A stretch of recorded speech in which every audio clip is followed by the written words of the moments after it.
अंतरिक्ष के अंधेरे में एक विशाल स्पेसशिप धीमे धीमे यात्रा कर रहा था। इसके अंदर वैज्ञानिक किसी अजनबी ग्रह से लाए गए एक रहस्यमय पत्थर पर काम कर रहे थे।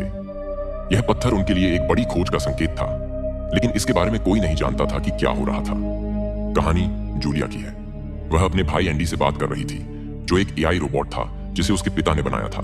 जूलिया चाहती थी कि वह इवागा नाम के ग्रह पर जाए, लेकिन वह जानती थी कि उसे यह मंजूरी नहीं मिलेगी।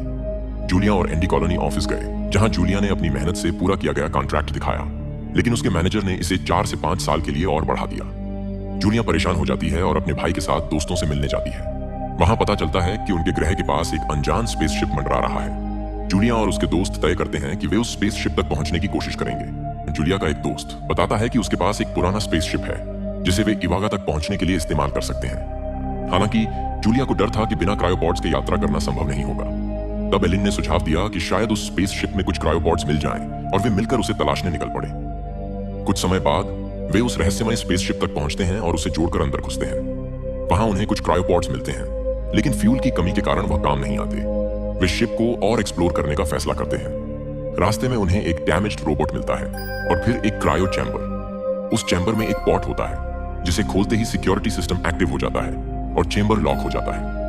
जूलिया और एलिन किसी तरह चैम्बर से बाहर निकलने का रास्ता तलाशने लगती हैं। जूलिया को लगता है कि उस डैमेज्ड रोबोट में कुछ जानकारी हो सकती है जिससे वे लॉक खोल सकें। जैसे ही जूलिया रोबोट की मेमोरी निकालने की कोशिश करती है, रोबोट अचानक चालू हो जाता है, लेकिन जूलिया किसी तरह उसे बाहर निकाल लेती है। इस दौरान चेंबर से कुछ अजीब सी चीजें बाहर निकलने लगती हैं और वे सभी पर हमला कर देती हैं। जैसे ही एंडी में रोबोट की मेमोरी इंस्टॉल होती है, वह चेंबर का लॉक खोल देता है और तीनों बाहर आ जाते हैं, लेकिन वही अजीब सी क्रिएचर भी उनके साथ बाहर आ जाती है।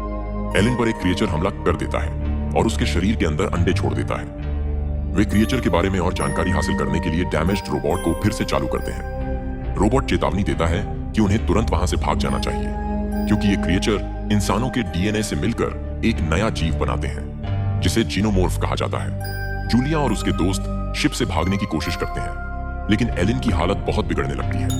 वह अजीब महसूस करती है और फिर बेहोश हो जाती है। कुछ ही देर में उसके शरीर से एक खतरनाक जीनोमॉर्फ बाहर निकलता है, जिसे देखकर काय डर जाती है। जीनोमॉर्फ एलिन के शरीर से बाहर आकर शिप की दीवार पर प्यूपा जैसा निर्माण करता है। जॉन और काय इस दृश्य को देखकर घबराते हैं। जॉन उसे मारने की कोशिश करता है, लेकिन प्यूपा से निकलने वाला एसिड जॉन पर गिर जाता है, जिससे उसकी मौत हो जाती है। अब जीनोमॉर्फ प्यूपा से बाहर निकलता है, जो एक बुद्धिमान मॉन्स्टर होता है। काय का पीछा करता है, जो किसी भी तरह से अपनी जान बचाने की कोशिश करती है। वह भागते भागते अपने दोस्तों के पास पहुंच जाती है, लेकिन वे अलग केबिन में होते हैं। काय जूलिया और एंडी से कहती है कि वो कैबिन का गेट खोलें। एंडी जूलिया की बात नहीं मानता। एंडी बताता है कि मॉन्स्टर यही चाहता है कि हम दरवाजा खोलें, क्योंकि अगर हमने दरवाजा खोला तो काय के साथ साथ हम सभी मारे जाएंगे। इसी बीच मॉन्स्टर काय को मारकर अपने साथ ले जाता है। इसके बाद एंडी, जूलिया और टाइलर शिप के एक लैब में जाते हैं, जिसे रोमुलस कहा जाता है। लैब को देखकर ऐसा लगता है कि यह एक बायो वेपन बनाने की जगह है। एंडी बताता है कि इंसानों की अजीब गरीब बीमारियों के कारण मानव आबादी धीरे धीरे मर रही है। वह बताता है कि मानव जाति ऐसे वातावरण और बीमारियों के लिए बनी ही नहीं है, इसलिए उसने जीनोमॉर्फ और इंसानों के डीएनए को मिलाकर एक नई प्रजाति विकसित की है, जिसे ऑफस्प्रिंग जीनोमॉर्फ कहते हैं। एंडी फिर बताता है कि मिशन 601 का उद्देश्य इस जीनोमॉर्फ सीरम को 601 नाम के ग्रह तक पहुंचाना था। एंडी उस सीरम के कंपाउंड और कुछ एसिड फायर गन्स के साथ लैब से निकलता है। जैसे ही वे शिप में आगे बढ़ते हैं, वे देखते हैं कि जीनोमॉर्फ का क्रिएचर उसी रास्ते पर है जिससे वे आए थे। वे अपना रास्ता बदल लेते हैं, लेकिन आगे बढ़ते हुए उन्हें एक अजीब सा नेस्ट मिलता है, जिसमें इंसानों की लाशें फंसी हुई होती हैं।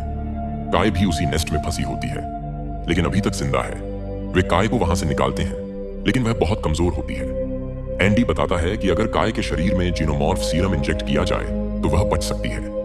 टाइलर जीनोमॉर्फ सीरम इंजेक्ट करने लगता है, लेकिन जूलिया उसे रोक देती है और कहती है कि इसके साइड इफेक्ट्स बहुत भयानक हो सकते हैं। वह कहती है कि काय को क्रायोपॉड में रखकर सुरक्षित रखा जा सकता है और उपचार के लिए ग्रह पर ले जाया जा सकता है। इसी बीच कोई उनके पास आने की आहट करता है और अचानक मॉन्स्टर जूलिया पर हमला कर देता है। टाइलर जूलिया को बचाने के लिए आगे आता है, लेकिन वह मारा जाता है। जूलिया देखती है कि कई सारे मॉन्स्टर आ गए हैं और एंडी की मशीन में भी बग आ चुका है। जूलिया काय को लेकर भाग जाती है, लेकिन लिफ्ट में उसे छोड़कर एंडी को बचाने का निर्णय लेती है।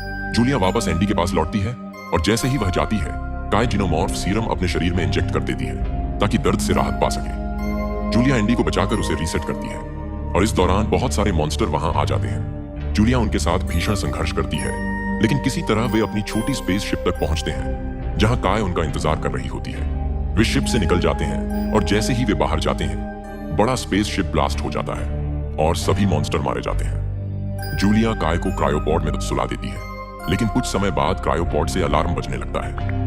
जूलिया देखती है कि काय की तबीयत और ज्यादा बिगड़ने लगी है। काय का पेट काफी फूल चुका है और जूलिया डर के मारे हैरान हो जाती है। काय एक अजीब सा प्यूपा जैसा क्रिएचर पैदा करती है जिसे जूलिया उठाकर दूर फेंक देती है, लेकिन प्यूपा के अंदर वह एक इंसानी बच्चा होता है जो जमीन पर गिर जाता है। उसे देखकर यह साफ हो जाता है कि यह वही ऑफस्प्रिंग क्रिएचर है जिसके बारे में एंडी ने बताया था। जूलिया नीचे जाती है, लेकिन वह क्रिएचर कहीं नहीं मिलता। इस दौरान एंडी काय के पास जाता है जो बहुत कमजोर हो चुकी है। अचानक वह बच्चा आ जाता है जो अब काफी बड़ा हो चुका होता है और एंडी पर हमला कर देता है। इसके बाद वह काय को भी मार देता है। जूलिया पहुंचकर उस पर हमला करती है, लेकिन उसकी मशीन जाम हो जाती है। जैसे ही वह उसे मारने वाला होता है, जूलिया की मशीन स्टार्ट हो जाती है और वह क्रिएचर उसमें उलझकर वहीं फंस जाता है। जूलिया इसका फायदा उठाकर घायल अवस्था में वहां से निकल जाती है और वह क्रिएचर भी उसके पीछे आता है। जूलिया लंबे समय तक उससे मुकाबला करती है और अंत में उसे एक केबिन में बंद कर देती है और फेंक देती है। यह आखिरी सीन बहुत डरावना लगता है जब जूलिया उस ऑफस्प्रिंग क्रिएचर को मारती है। अंत में हमें दिखाया जाता है कि जूलिया और उसका रोबोट भाई एंडी इवागा ग्रह की ओर निकल जाते हैं। यह फिल्म न केवल एलियन फ्रेंचाइजी की पुरानी फिल्मों से जुड़े सवालों को छेड़ती है, बल्कि यह नई दिशा में ले जाती है। फिल्म मातृत्व, परिवार के बलिदान और विज्ञान के खतरनाक प्रयोगों पर भी ध्यान केंद्रित करती है, जिससे इसे भावनात्मक और दार्शनिक स्तर पर गहराई मिलती है। तो दोस्तों, इस वीडियो में इतना ही। अगर आपको यह वीडियो पसंद आई हो तो कृपया लाइक जरूर करें और हमारे चैनल को सब्सक्राइब करना ना भूलें। हम फिर मिलेंगे अगली वीडियो में, जहां और भी मजेदार और दिलचस्प कंटेंट होगा। तब तक के लिए धन्यवाद और सुरक्षित रहें।